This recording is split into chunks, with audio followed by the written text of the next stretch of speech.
Israel और Iran के बीच जंग का 8वां दिन भी फुल ऑन मोड में है। दोनों देश एक दूसरे पर मिसाइल और ड्रोन दाग रहे हैं।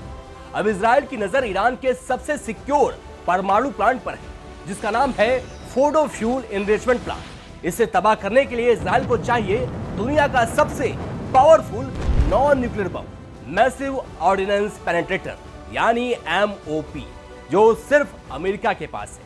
आइए समझते हैं इस टेंशन को आसान भाषा में और जानते हैं कि क्या है MOP। नमस्कार, मैं हूं कित मिश्रा और आप देख रहे हैं स्टेट मिरर हिंदी। क्यों है फोर्डो इतना इंपॉर्टेंट? फोर्डो तेहरान से 125 किलोमीटर दूर पहाड़ों के नीचे 300 फीट गहराई में बना है। ये ईरान का वो सीक्रेट न्यूक्लियर प्लांट है जहां यूरेनियम को हथियार ग्रेड लेवल तक रिफाइन किया जाता है। इजराइल को डर है कि अगर ईरान ने न्यूक्लियर बम बना लिया तो उसका वजूद खतरे में पड़ सकता है। एक्सपर्ट्स कहते हैं कि फोर्डो को सिर्फ MOP ही डैमेज कर सकता है, क्योंकि ये 200 फीट तक चट्टान या कंक्रीट को भेद सकता है। MOP है क्या चीज?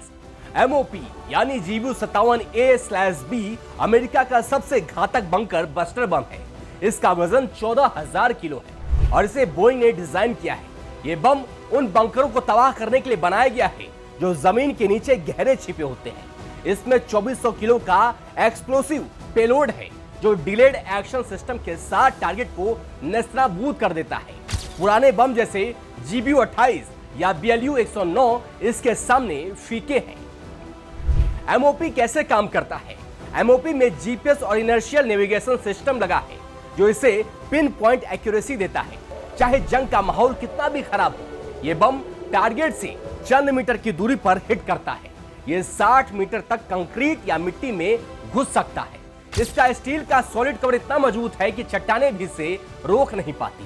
यही वजह है कि फोर्डो जैसे डीप अंडरग्राउंड प्लांट्स के लिए ये परफेक्ट है। MOP कौन इस्तेमाल करता है?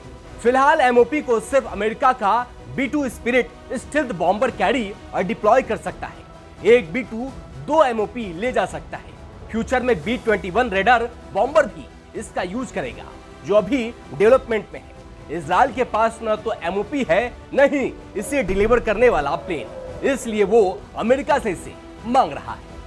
वहीं इजराइल ने नतांज जैसे कई ईरानी न्यूक्लियर साइट्स को डैमेज किया है, लेकिन फोर्डो अभी भी उसके हाथ से बाहर है, या कहें कि उसके पहुंच से बाहर है।